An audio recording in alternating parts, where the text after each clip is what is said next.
Hi, welcome to Nature's Watercolors program. This is our third installment of Nature's Watercolors, and today we're on location, believe it or not, and we're at 7 Mile Beach on Grand Cayman Island. What? No. Okay, I'm sorry. That wasn't in the budget, so we have to we have to settle for Forest Lake and Palmer. And it's not really settling. We're happy to be here at Forest Lake. It is a 43-acre trout pond, marginal trout pond, basically according to anglerweb.com. It says roughly 10% of the volume is classified as trout water. The average depth is 10 feet, while maximum depth is 26 feet. Watercolor is clear with a transparency of 10 feet. The bottom consists of gravel and mud. There are 1.5 miles of shoreline, roughly 30% of which is developed. Aquatic vegetation covers 15% of the surface area. And game fish that are in here include largemouth bass. These are for you fishermen. Largemouth bass, chain pickerel, rainbow trout, and brown trout. Non-game species are yellow perch, white perch, black crappie, bluegill, pumpkin seed, red-breasted sunfish, golden shiners, killfish, brown bullhead, yellow bullhead, and American eel. And this is all according to anglerweb.com. If you would like to visit that site, we thank them for all that information. And I would also like to welcome Michael Cusick to our program today, and thank you. To see you sitting there. So on location. On location, yeah, in the sun. Oh yeah. And a nice day, and I do see some little shiners over there, I guess. So they were right on the shiners part of it. Oh yeah. It does kind of have an odor to this water. That's freshwater pond. Maybe a bunch of chlorine might help. Might help to take care of it. But anyway, we're on location. We're going to actually do show you the preparations for a dive, and show you the equipment, and try to explain some of what Mickey goes through when he goes to do a dive. And but we should talk. We'll talk about the different types of gear, the different types of suits that he has to put on, the costs associated with them. Then we'll go into what does he expect to see in a dive like this, as far as going into the pond goes. And he told me this really is just a big pond, even though it's called Forest Lake. It really is just a big pond. And of course, since we've had the inclement weather recently, with all our the rain that we've had, and hurricanes and tornadoes and all kinds of stuff, it's probably pretty well churned up in here anyway. So sure. even though the shore looks fairly clear anyway. Well, you're only looking at 6 inches. That's true too. It's true. You do have a point there. So so anyway, if you want to explain some of your types of diving wear, let's say, okay, the different types of suits that you would wear. Let's start out with that, as far as when you go into I know we had talked about it a little bit, and so I want to make sure want people to know that there are different types of diving suits that you wear for different types of diving. So if you could explain. Basically, there's two different types of suits. There's your wetsuit and your dry suit. Your wetsuits you're less expensive. You can go anywhere from $200 to $400, and the term wetsuit means basically water will seep into your suit, which that becomes your thermal barrier. Once you get in the water, your body heat will actually warm that water up, and then supposedly it's going to make you feel warmer.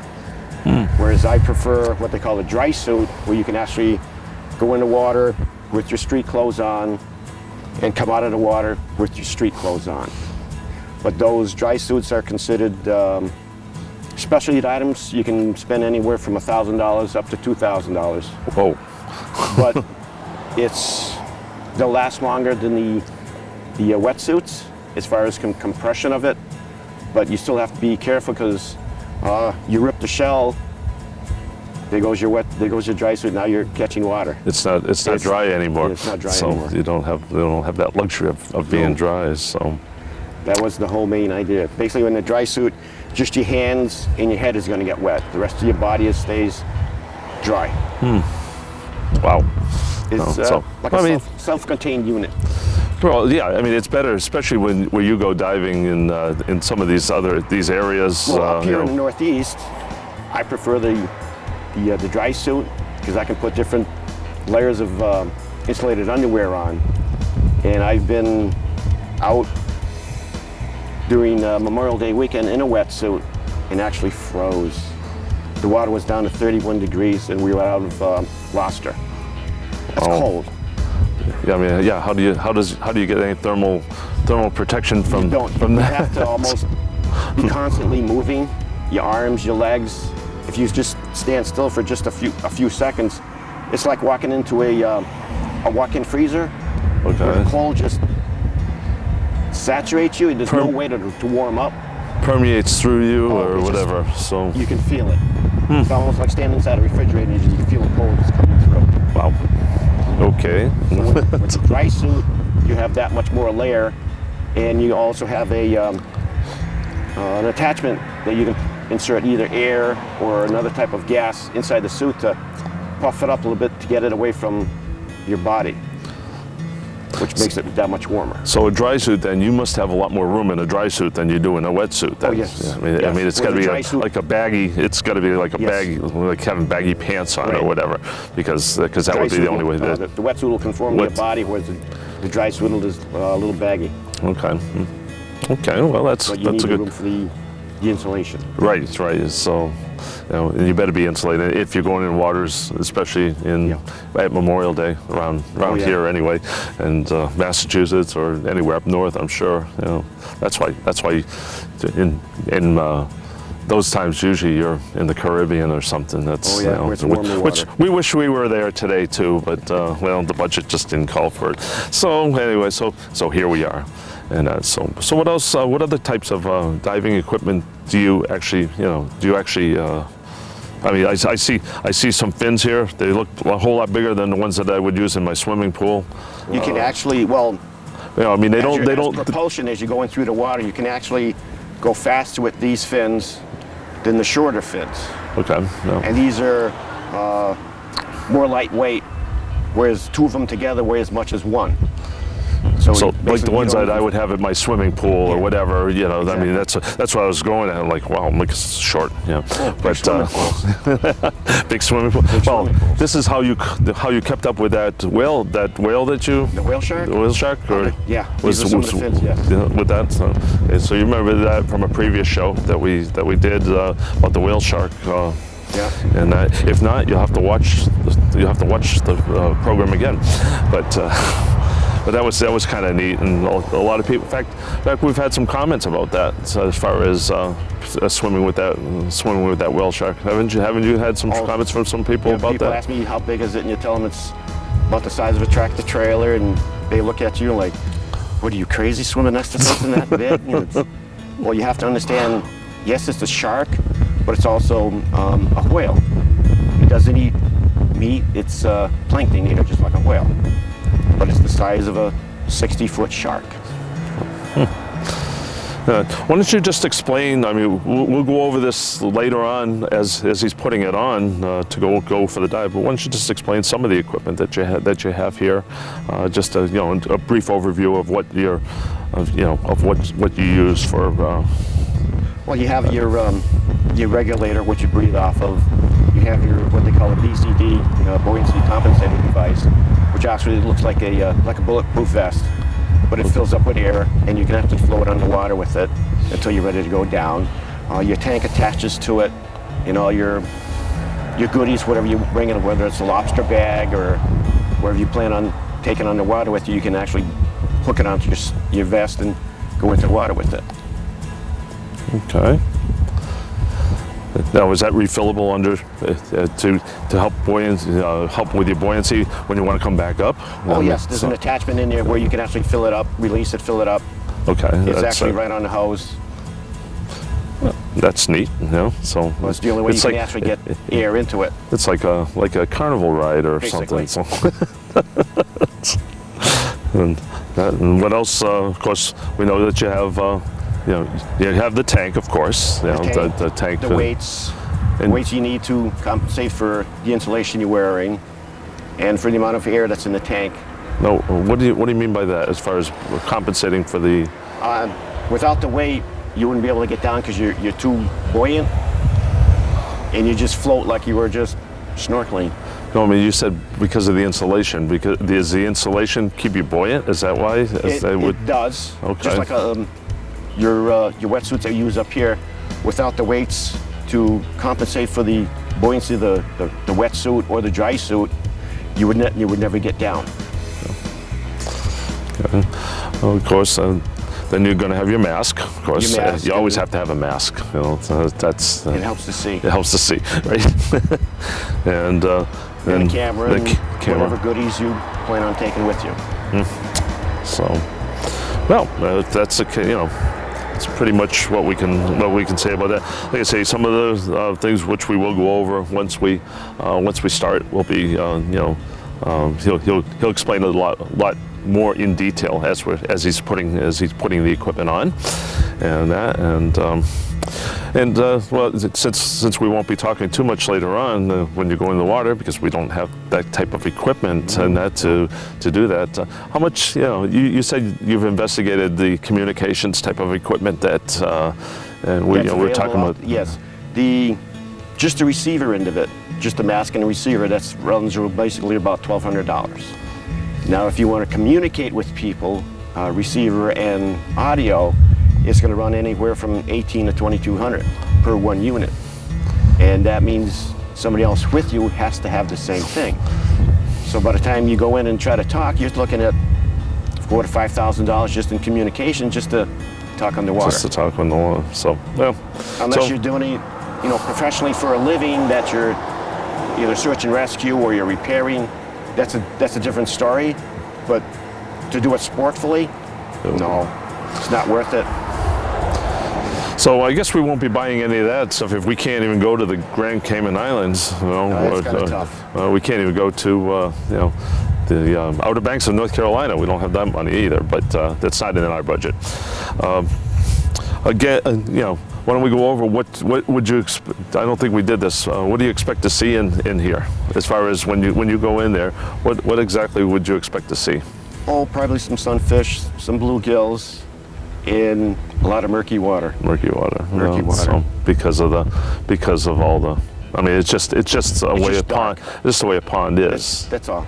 And it's not like down in the Caribbean where Where you can see 150 feet, no. Where you can see the bottom, it's 60 feet, no. And that's why what I read here before is about a 10-foot, basically. Basically, there's one hole about 26 feet. Well, no, I mean you could see. What did it say? Something about transparency of 10 feet.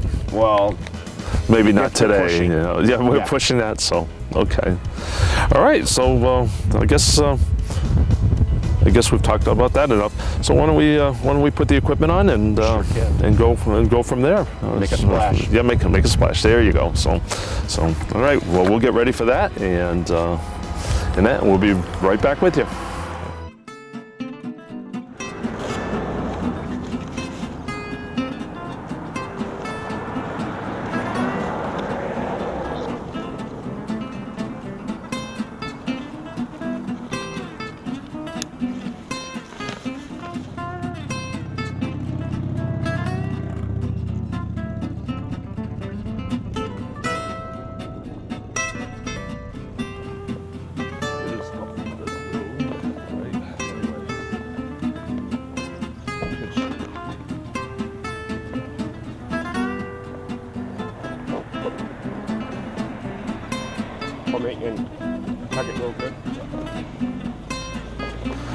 Okay, we're back. You probably saw some of Mickey trying to get into his wetsuit, or dry. It's a dry suit. Excuse me. They had a lot of insulation first, and then putting it on. He's got some weights on his feet. The anchor weight's basically just because sometimes your air will get inside your boot pocket. You want to be able to keep your ankles down, because swimming head down, feet up is not too comfortable. Okay. Well, So you have to compensate for the air. but he's perspiring pretty badly right now, so because it is warm, warm in that. So anyway, he's put on the dry suit. He used some talcum powder or some baby powder, basically, to. It's latex rubber, and that seals around your wrists and your neck. And without the slippage of the powder, it's makes it a pain. Well, all you'd be doing is actually tugging on your skin and your hair and your arms You and could rip the seal. Right. And then your dive is over. Okay, yeah. Before you even get in the water, your dive is over. Oh. Well, that's what duct tape is for, right? Well, hopefully, So but not underwater. anyway, Well, all now right. I'm just ready to start with the tank and the weights and go make it splash. Okay, that's what we'll do. Let me hold this and we'll. So, I tried to pick those weights up and they're fairly heavy, you know. So Well, this is 20 pounds. In fresh water, there's a formula for what you need for your body weight, how much weight you're going to need. And for weight, I weigh 20 pounds is sufficient for me in fresh water. For salt water, I need 26. oh, okay. Yeah, because of the buoyancy factor, correct? Yes. Yeah. So, and of course your tank there, that's got some weight to it too. Oh, yes. You know, so.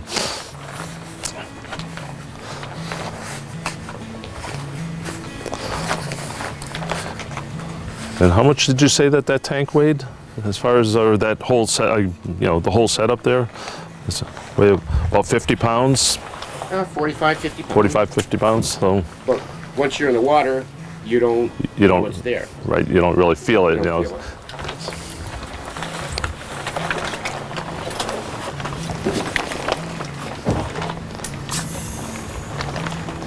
And I noticed on the that you have two mouthpieces. Basically, it looks like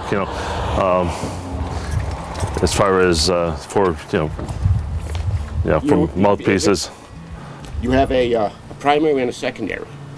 One is for yourself, and if something should happen to your primary regulator, you have a spare. Or if your dive buddy runs out of air, he can breathe off your tank Okay. and make it safer ascent to the surface. If I can help a little bit here. And I need Oh, you got.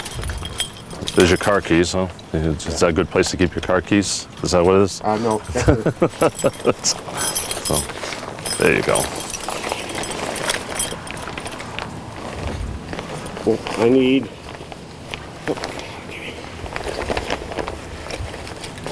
Because this is actually my inflator for the dry suit. Okay. This will actually put air inside the suit, push the suit away from my body, so there's more space in between the water and me. So more insulation, More basically. So depending on, so if it's cold, real cold, then you don't feel it. Yeah. It works. Yes. Good. Yep. Don't really want that, right? No. No. Oh, it's It's okay. okay. Oh.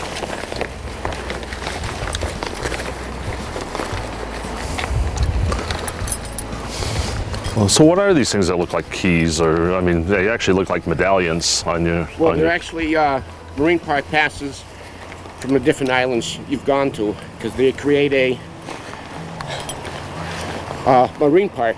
So all the divers spend, whether it's $10 or $15, you have the right to dive the area, the island. Plus, it helps to pay for the preservation of the shorelines, the reefs, the environmental police they have.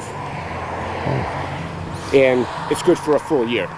Okay, So you can go in January and come back, and you still have the same tag.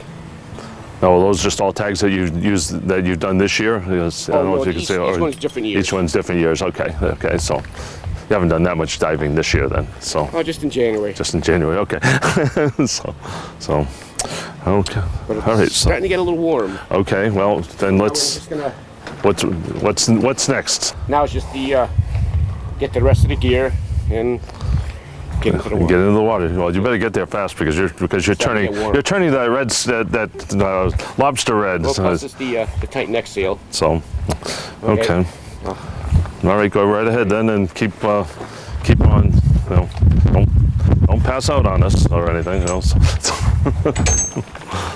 Could you get that pocket zip? I sure can.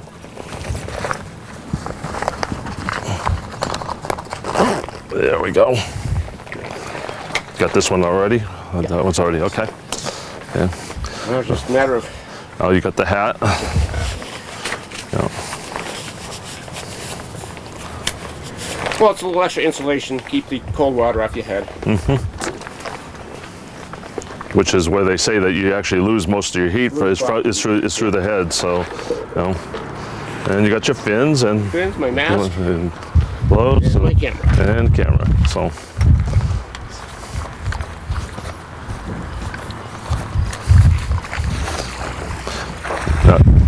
Don't expect me to go in the water with you.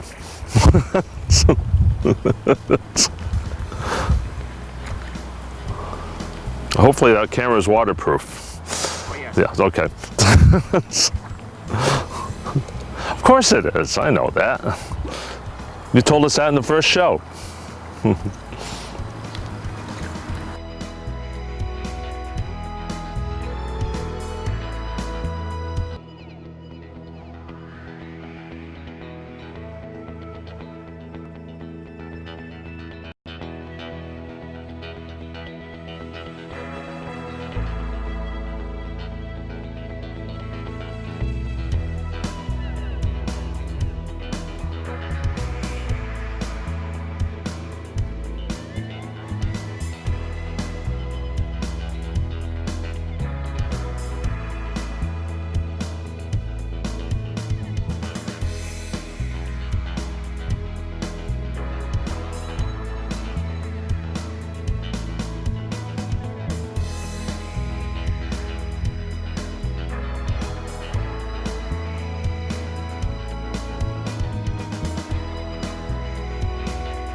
He's back out.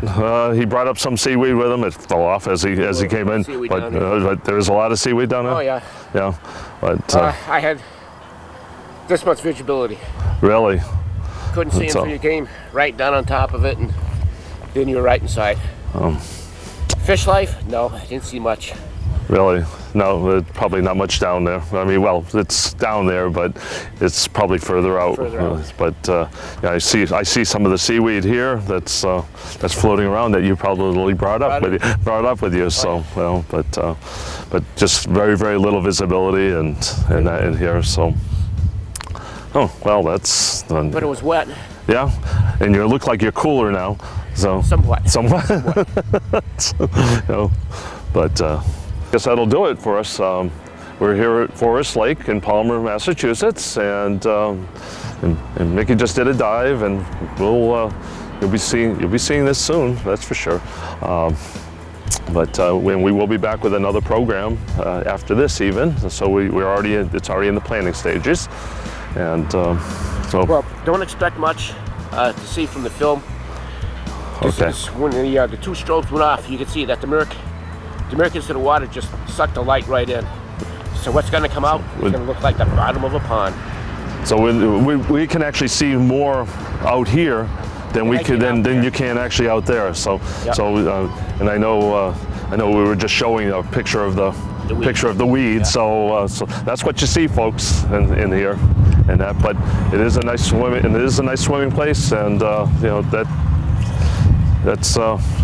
Usually nice. It's Forest Lake. So anyway, but thank you very much for joining us today on location at Forest Lake, and we'll see you again.